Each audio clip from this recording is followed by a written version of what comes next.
was dominated by Umeme at 96%, followed by Uganda Cranes at about 3%. Then on the other hand, volume, Umeme contributed 65.6%, while Uganda Cranes contributed 26.4%.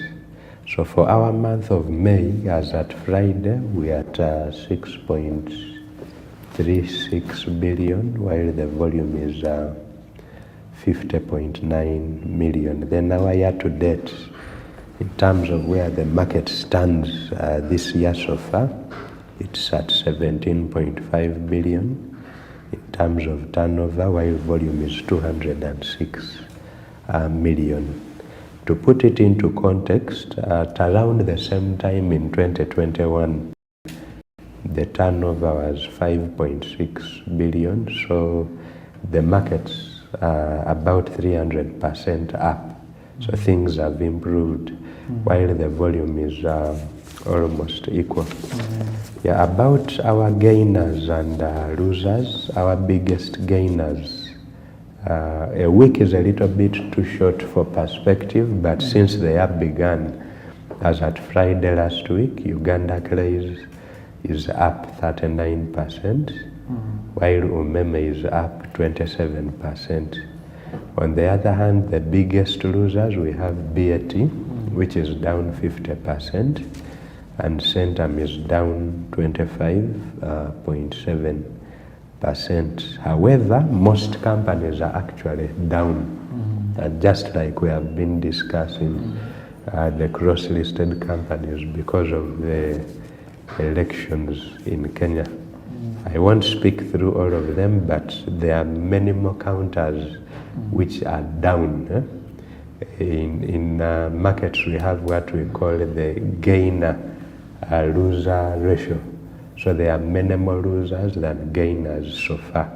But because of those Kenyan elections, and to some extent, small extent, the global events that are affecting the performances of economies across the world. Yeah.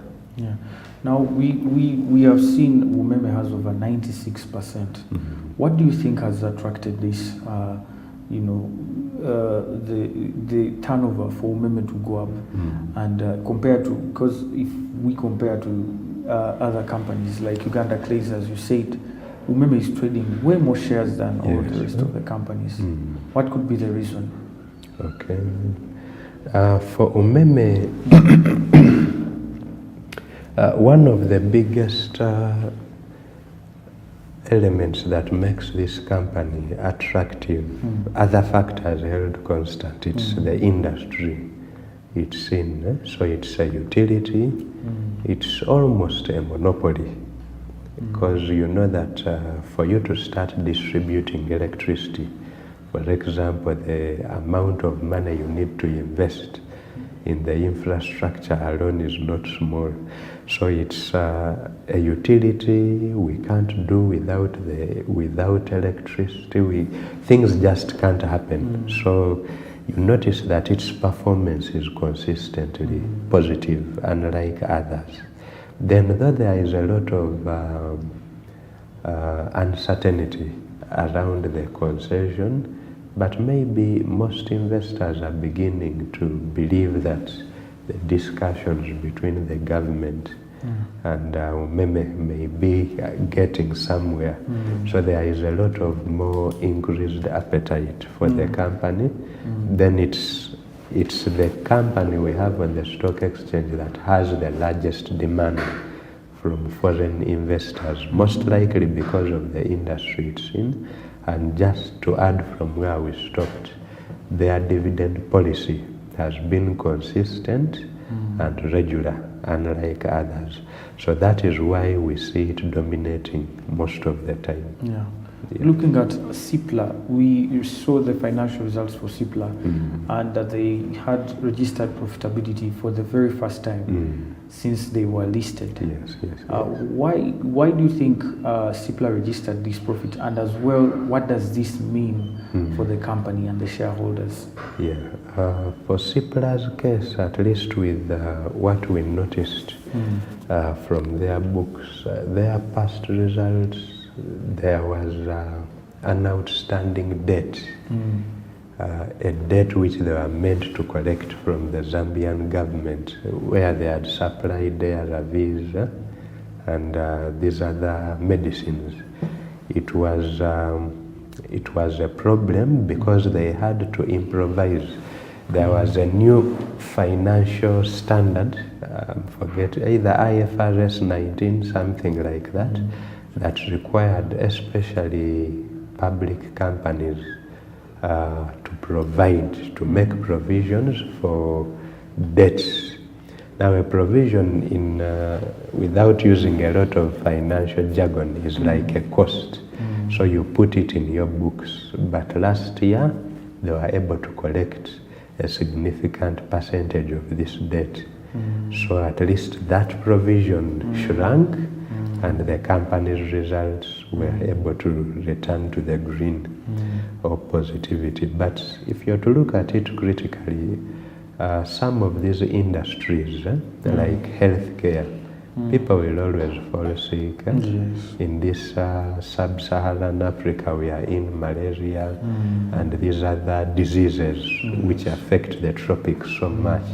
So sometimes if you have a long-term perspective, some of these players in these industries, it's a safe way of investing your money for the long term. So in my opinion, you will allow me to speak like an analyst. Long term, it's a good investment someone can look at. Yeah. Despite their profitability and increase in profitability, given the financial results, their prices have gone down. Is this an advantage to the shareholders or people who are prospective shareholders, or a disadvantage? And as well, what does it mean for the company? Yeah, I think it's an advantage to the prospectives. For people who bought at 256, but you're seeing it at 80, it may not be okay, it's cause for worry because your money has shrunk. However, if you have a long-term perspective like we have seen, if you're able to enter at 80 or 85, or even 70, and you accumulate more with that belief that this positive performance which has started, because we see where the problem was, it was not that the company was doing badly, but they just had some of these products which they had sold on credit and they had to improvise. Otherwise, the performance is actually excellent. So as a long-term investor, it may be a good time for you to buy more, and you wait. You keep accumulating such that when it starts appreciating, returning to 100, 150, 200, even those losses you made earlier can be offset midway. Yeah. Let's talk about the treasury bonds. Do we still have a bit more treasury bonds and bills in there? Yeah, we do. Unfortunately, I wasn't the latest auctions, but I believe tomorrow there will be some new auctions by the government of Uganda, where they will be borrowing from the domestic markets. Like we saw in our previous discussions, because we have also overborrowed as a country, now it will take a perspective of reopenings. They may not issue fresh treasury bills and bonds, but they may reopen previous ones in order to get some more money from investors, of course, to assist. What do you mean previous one? I thought when a bond matures, that is it. Yes. You cannot reopen it. What do you mean reopening and treasury bond?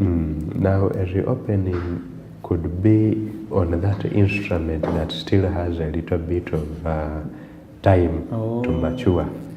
You just reopen, increase the value. If in that initial instrument you borrowed 200 billion as the government, when you reopen, you can increase that value to maybe 400 billion, give an extra attractive interest rate such that people can, through the same instrument, add you some money but at better terms. Yeah. Do you think price inflations and like price increase in commodity prices has influenced the way our stock markets have been over the last week? Because we have seen many central bank rates have increased for other countries. Kenya yesterday increased its rate, and we don't know what will happen. But central bank here in Uganda, they're going to sit on 16th June. We don't know what could happen. So do you think these, inflation and price increase, are affecting our stock markets? Yes, they are, absolutely. You can't run away from it, directly and indirectly. Some of these consequences may be seen over time, but directly, when the price of fuel, when the price of food goes up, it means that a person who would have invested has less disposable income. Yes. Now that income which you would have channeled to an investment in a share, in a treasury bill, in a unit trust, because of survival, you have to buy food for children, you have to drive to work somehow, they may not invest. Now, of course, that will reflect in the decline in the trading figures which we may have in the long run. Then also, because of that limited demand, share prices will also tend to drop in value. Yeah, but if the government, perhaps out of observing such trends to curb inflation, if they increase, for instance, the central bank rate and these other interest rates, then automatically the fixed income instruments, the bills and bonds, will also be adjusted accordingly. Will they go up as well? Yes, they will go up. There are those which have markets of floating rates. So when they are adjusted that way, then more investments will be channeled towards the bonds. Oh, so it's a loss and a gain on one side. It kind of offsets. Yeah. So what can be done by people right now? Because as you say, we want to invest, but we have limited money. Yes, we are seeing our money has lost value, and like even talked in the break that Kenyan companies, much as they are struggling back there in Kenya, here we have seen them rise in share prices because probably, as you mentioned, maybe weakening of our currency. So what advice can you give to people now? Is it the time to invest, or it's the time to actually first say, you know what, let's first hold our money and see how these things are going to show up and how the central bank is going to respond, and then maybe when prices stabilize, we can start trading shares? Or they should say, let's be risk takers and say, let's get in the market and start when it's still turbulent. Very excellent question, Anthony. In economics, the times we are in, at least we are closer to the trough. We are in recessionary tendencies, and unfortunately it's across the globe. And many times there is no better time to invest than such moments when things appear bad. Because almost all prices, the commodity prices will be up, but because of that indirect impact, financial assets and other assets, real estate and others, because of the limited saturation of money in the economy, things tend to drop because of scarcity. So you can actually buy most of these shares in times like now when prices are low, and wait for that time when economy starts recovering and you sell. So in my opinion, for long-term investors, this is a good time to get in. And like we have that catchword these days, you buy and you keep quiet. Things recover, you're able to sell and make that gain. Yeah. So actually, we shouldn't lose hope in our stock market. It's normal. Times are a little bit tough, but they will also pass. Yeah. So the markets are still a good place to invest in the times we are in. Talking about cross-listed companies as well, we are not certain of what will happen in Kenya, probably during and after the election. And seeing that their share prices are going up, should people still go and invest in those companies that are cross-listed from Kenya? Absolutely. Absolutely. At least if you're to look at the trend, most of these cross-listed companies are surprisingly even becoming continental giants. We see the Equity banks, we see the KCB, Jubilee, the Nation Media, East African breweries. This is also a good time to get in for most of those companies. True, their prices are low, but if you're to look at what the innovations they are undertaking, their level of aggression, these are excellent companies to hold or to keep some of your money in with a long-term perspective. The election will come and go, and most likely, even if there could be some bit of uncertainty, they will stabilize. Now, as we wind up on our discussion, we want to talk about, the people that are, directly involved in this business. We always will not forget to remind our people of how they can get started and what it takes. Like you always come and say, with as little as 5,000, you can always start. Now, for someone watching out there, and probably have just turned on the TV and they're seeing people talking about the stock exchange and stuff, can you tell them 1, 2, 3, 4 steps they can follow to get started on investing in the stock? Yeah, thank you, Anthony, and to our viewers out there. There are two ways. You could go the online, what we call the shortcut, using your USSD to register. Because to invest in shares, you must register first. This SCD account we spoke about, the trading account.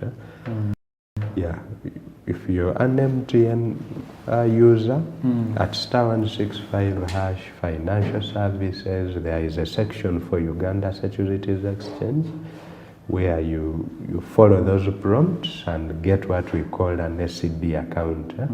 You select the broker, then you get that SCD account.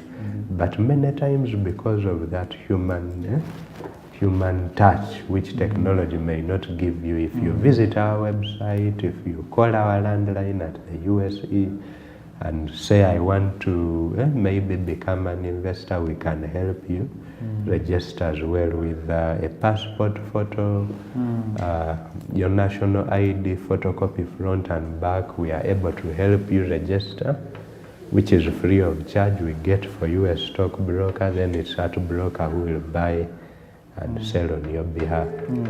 So once that is done and you've got your SCD number, you simply wire money to the stockbroker who will buy and sell on your behalf. So it's as simple as that, and it takes about a day or two for you to register. Then when you have that loose 5 or 10,000 shillings, you're able to start buying. Yeah. And there's, of course, these reports that come from your broker, daily reports. Yes. What should they indicate to the shareholder? What should you look out for? Okay, they will give you an indication of the demand, which we call the bids on the market per counter. Then they will give you an indication of the supply, which we call the offers, then the trades for the day, as in which companies had trades where buyers and sellers agreed, and the value which was traded. Then, of course, the share prices, the closing and opening prices for each share. Just like we have been mentioning in the past, the stock market is very similar to a Wino, Nakawa market, as in even before you go to buy, you have an indication. A kilo of posho is 1.8, A kilo of rice is 3,500, a kilo of sugar is 4,000.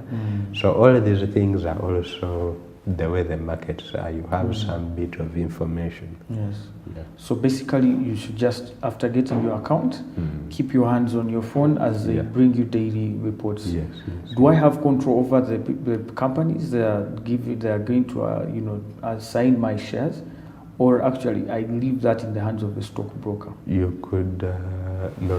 You have a say. You can direct the broker on which companies they can buy for you. But in case you maybe not confident in your skills, you could also give them the chance They have the to experience. advise you and choose for you the best stock depending on your goals and circumstances. Yeah. How many stockbrokers do we have in Uganda? Currently there are 4. Licensed? Only 4. Yes. Okay. Yeah. Their details are on our website. Yes. And licensed by the Capital Markets Authority as well. Yeah, thank you very much, Mr. Andrew. Welcome. We're always glad to have you here, and partnering with USE so that we inform the public on the stock markets and, get them to, invest in these stock markets. So your parting shots as we close. Yeah, it's always a pleasure. We are extremely thankful to Anthony and the entire Smart24 team for giving us this platform to simplify what the financial markets are about. And parting shots for the businessman looking for capital, we are also very relevant and helpful. Then for those who are looking for avenues to invest, you can think about financial markets as well. Thank you very much. We hope to be here soon. Wow, thank you very much. There you have it, ladies and gentlemen.